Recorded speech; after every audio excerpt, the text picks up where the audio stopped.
Esta es la historia de un hombre que en vida fue considerado como un dios, pero que en el futuro sería juzgado como uno de los dictadores más sangrientos del siglo XX.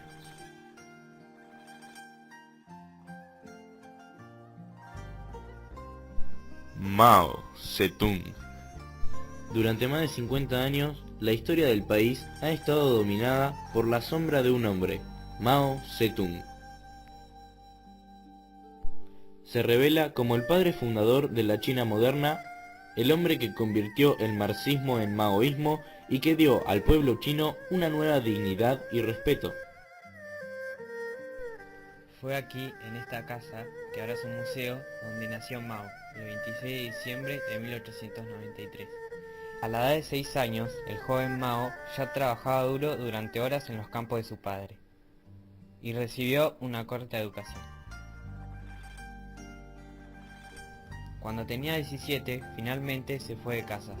Tomó un barco hacia la ciudad de Kansha, capital de la región, donde decidió asistir a una escuela. Durante años, China había estado gobernada por una monarquía corrupta e incompetente. El país se desmoronaba. La monarquía fue derrocada por el movimiento republicano moderno dirigido por Kuomintang o el Partido Nacional. Se graduó en la Universidad de Magisterio y como gesto de apoyo a la revolución se cortó la tradicional coleta china, gesto que hasta entonces había sido considerado como un delito capital. Se unió al movimiento estudiantil, soñaba con una nueva China. Mao tuvo dificultades para encontrar trabajo, pero al final encontró un puesto humilde en la universidad y se mudó a una casa que compartía con otras 7 personas en la parte pobre de la ciudad. Al mezclarse con los estudiantes fue cuando Mao oyó hablar de la revolución comunista en Rusia. Se quedó fascinado. Parecía ofrecer nuevas esperanzas para los campesinos oprimidos de su país.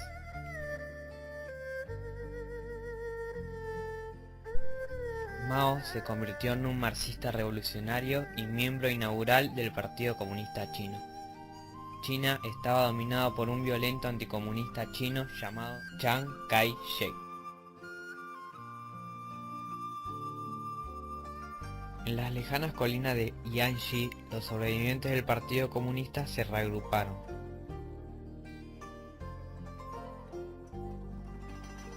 Tomaron las tierras y empezaron a construir una base militar. A finales de los años 20 ya habían conseguido una gran cantidad de seguidores, pero sabían que el gobierno de Chiang Kai-shek no tardaría mucho en atacar.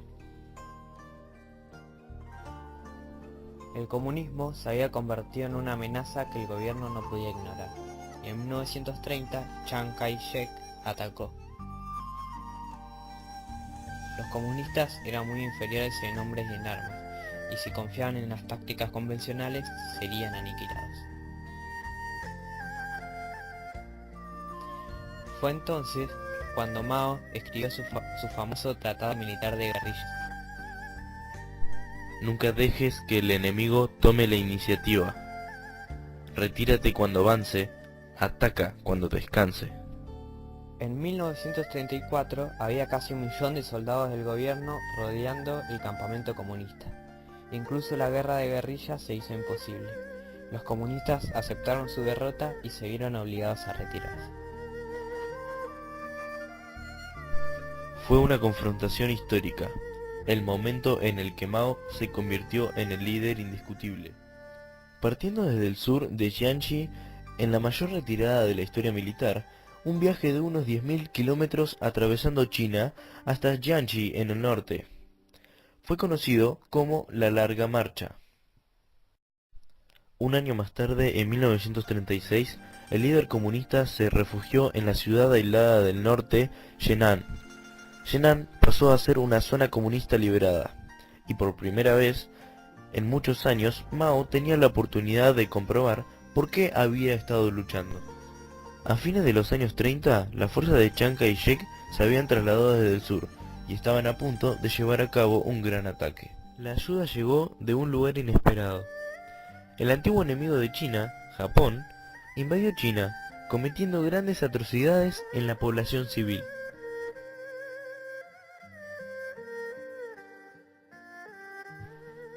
Mao vio la oportunidad de forzar la alianza con las fuerzas de Chiang Kai-shek para la lucha contra los invasores extranjeros.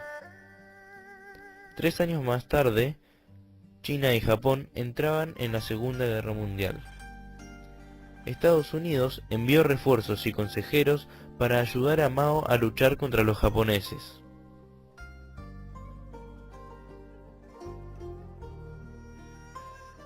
Al llegar la guerra, gracias a la ayuda norteamericana, los comunistas eran más fuertes y estaban mejor equipados que nunca.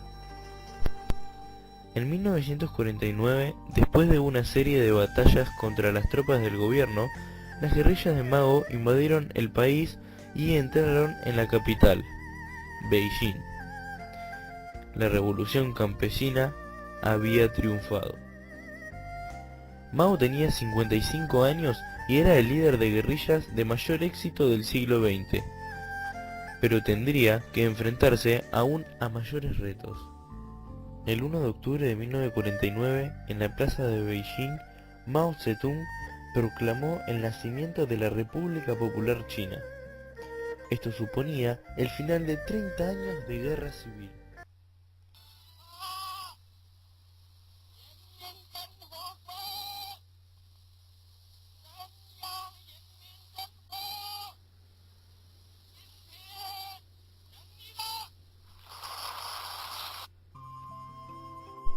Ese año, Mao viajó al norte. Estaba impaciente por introducir a China en el siglo XX. Esperaba que su aliado más importante, la Unión Soviética, lo ayudara. Cuando al final los dos líderes se encontraron, sus relaciones no fueron muy buenas. Stalin no tenía interés por China. Este país debía solucionar sus problemas solo. En 1956 llevó a cabo la primera experiencia de democracia en China. Una invitación abierta a los intelectuales del país para que expresen sus opiniones. Aparecieron grandes carteles que criticaban al Partido Comunista, y a Mao le afectó mucho la severidad de los comentarios.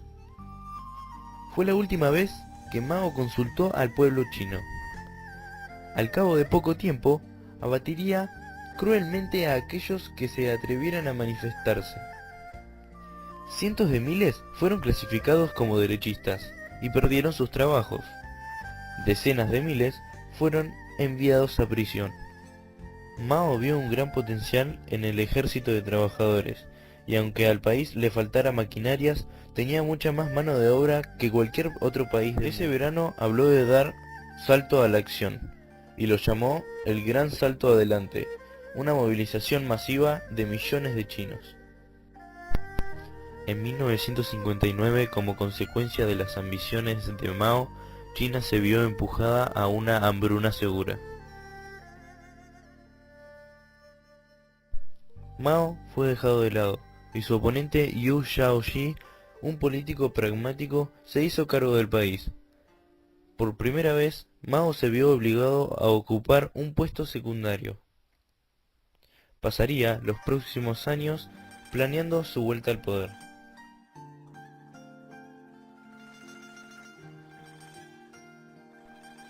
Ese mismo año invitó a estudiantes y colegiales a una serie de enormes reuniones en Beijing. Calculó que los jóvenes no sabrían nada sobre el problema de la hambruna, y que todavía seguiría siendo un héroe nacional para ellos.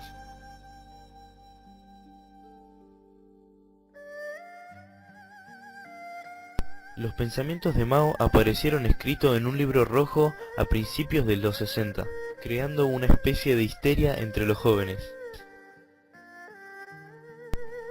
Los oponentes de Mao habían sido derrocados del poder. Invitó en 1972 al presidente estadounidense Nixon a una reunión. El estado de salud de Mao se estaba deteriorando y no viviría para ver los beneficios de su diplomacia. El 18 de septiembre de 1976, Mao moría a la edad de 83 años. China estaba desolada, y todavía el pueblo chino se está adaptando a su herencia.